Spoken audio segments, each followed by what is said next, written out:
to my YouTube channel. Today I'm going to talk about the INTP, which is one of the Myers-Briggs personality types. I'm going to step into the shoes of the INTP, or at least I'm going to do my best attempt.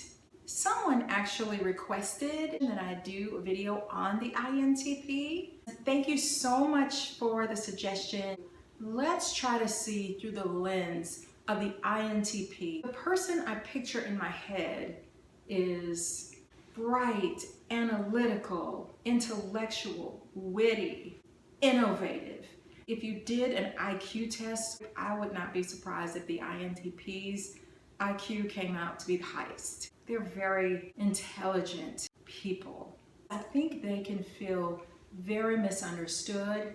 I think they can feel like at times that maybe they don't fit in as easily as some of the other types do, and that could be a source of frustration and stress for them, especially in school. That can be pretty tough. There are a couple of reasons for this. One reason is it's such a rare type. So combining all those letters together, you get someone very unique and very special who makes great contributions to our society. Many times the things that they're contributing can be left unseen, or maybe they don't get the credit that they deserve. What really jumps out at me more than anything else is they sort of need to have this lane that they grew from. They are their own person. They sort of need to be able to move at their own speed, move in their own timing, move to their own rhythm, explore what's interesting to them. That's really important to them.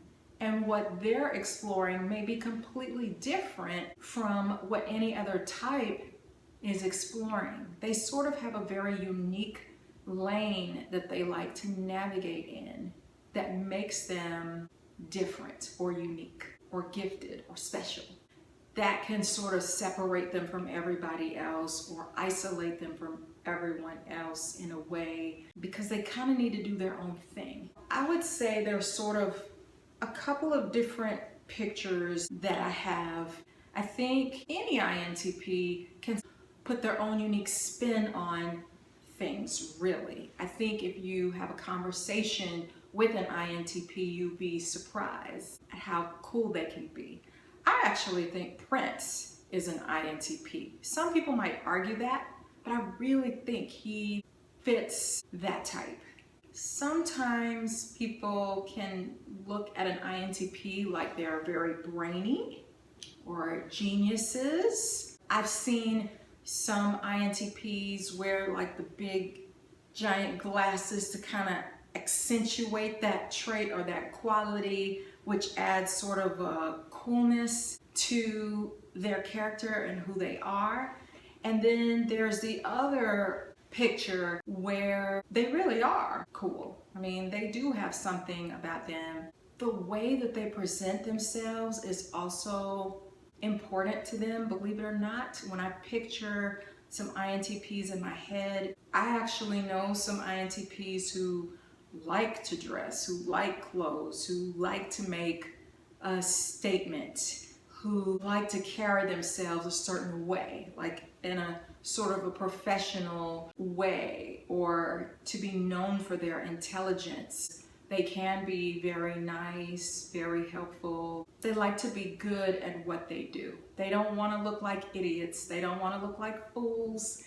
They don't want to look stupid. They want you to be impressed with who they are. And if you really listen to them, they can be quite impressive.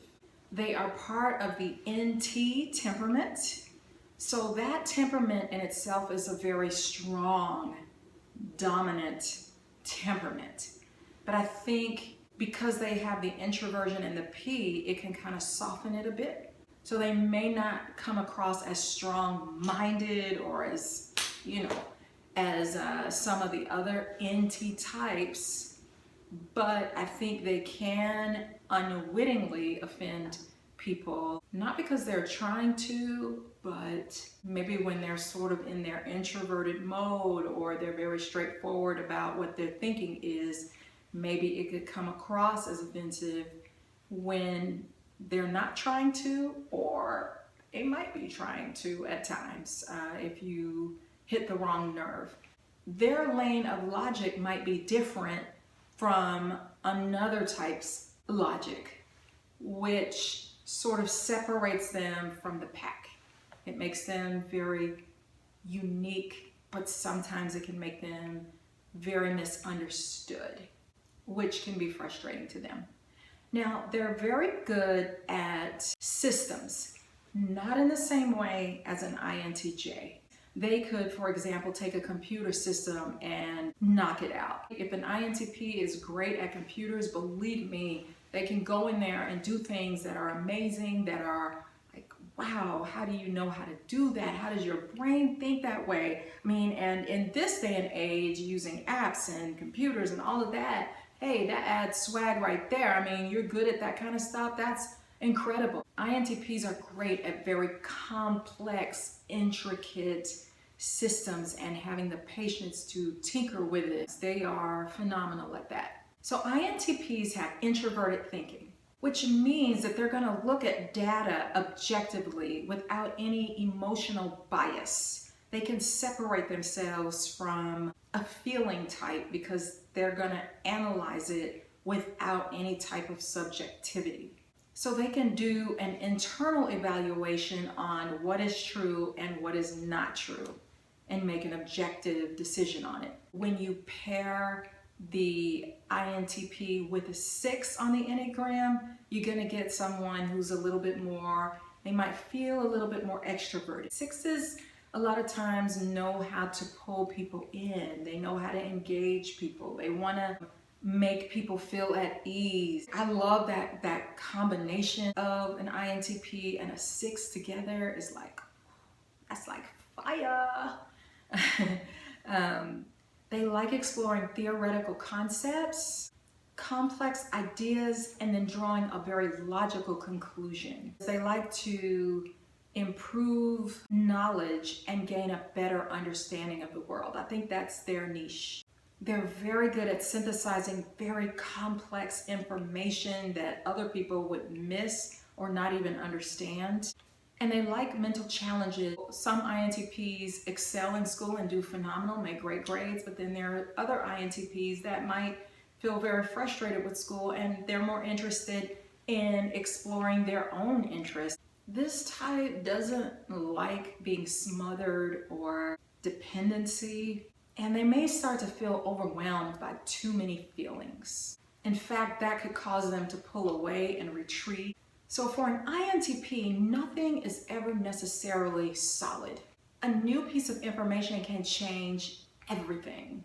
This can be very exciting to an INTP when they believe they figured out everything and have a solid piece, and then they have to go back in because they've discovered something new, and then they have to re-explore the whole thing all over again. They really don't tire of improving data, which is great. I mean, think about cell phones and how they operate and how they do new and improve. That's probably an INTP behind the scenes that's figuring out more and more things to make that product better. So that's excellent. They love building and improving something that's interesting to them. Now, all that said, this can, even though I just expressed what a great thing it is, it's a thing that can kind of cause them problems with other people, namely J's, because J's aren't like that.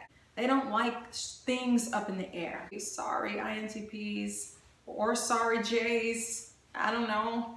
Strong J preferences don't understand that. They don't have the patience for that. So an INTP doesn't mind moving parts, but a J does. They like having stimulating conversation that can cause others to rethink their thought process. Some people might interpret that type of banter as disrespectful, but an INTP simply likes thinking and questioning. That's kind of how they learn. they have a very high tolerance for their own course of action. Okay, so picture this. Sometimes when there are kids or teenagers in school, an INTP could either be seen in one of two ways. Either very, very shy, keeping to themselves, just kind of following protocol, or some of them could come across as extremely argumentative. In a classroom setting, an INTP might have a strong need to do things in their own timing or take their own path. Contradictions are blaringly obvious to an INTP. They may be really quick thinkers actually and become kind of frustrated with people who don't catch on as quickly, but you have to remember, INTPs, you have taken something and you have the ability to break it down in a way that other people can't understand. So someone kind of explained it best to me. They said they can be in their own heads and in their own worlds, but you need to remember that other people are not in your world with you, so they don't know what's going on. So let's talk about relationships. I think INTPs can be great in relationships. I think because they know how to make a good impression, they can be very giving. Let's say that their love languages, which I made a video on love languages, check it out. Let's say that their love language is gift giving. Well, they're gonna be very good at giving gifts to you, making you feel very special in that way. They can be quietly very thoughtful, but I think where they can get into trouble, remember, a relationship, and this is just for some of you, because I'm sure some of you are phenomenal at this, but because they have the ability to concentrate and go very deep into their own worlds, and they find a lot of satisfaction in being there, a lot of comfort. Also, because they're more introverted and they need that time to recharge and rejuvenate, that's important for them. They do need time to recharge their batteries. So if you're in a relationship with an INTP, keep that in mind, that they do need some time to sort of explore some things on their own and do some things in their own way. That's cool. I think give them the space to do that. But my advice to an INTP is to also remember a relationship is about two people. So you need to keep in mind that communication is key. So if someone is in a relationship with you, they're gonna want that communication piece more than likely, unless you're both an introverted type and you're comfortable with that. But if your mate or your partner is expressing to you that they need a little bit more, that might be an area that you need to work on. That might be more uncomfortable, but you need to probably increase that conversation piece, that connection piece. Just make sure that you are engaging sometimes with your partner and letting them know that you're there and that you're connected to them. So, in conclusion, remember, the INTPs are an extraordinary group of people. Thank goodness we have them in our society. If we didn't, I can guarantee you those cell phones that you love, yeah, they wouldn't be as sophisticated. You wouldn't be able to do nearly all the things. Or those video games that you love so much, please. TVs, all of those things. Somebody has to have the brain power, the mental capacity to handle that and figure things out in the depth and with the impressiveness. Is impressiveness a word? And in the impressive manner that an INTP can. We need to sing their praises a lot more often than what we do. So if you enjoy this video or you know any INTPs, then I hope you will share this with them and give me a thumbs up. Please hit the subscribe button. Thank you for watching my video. Bye.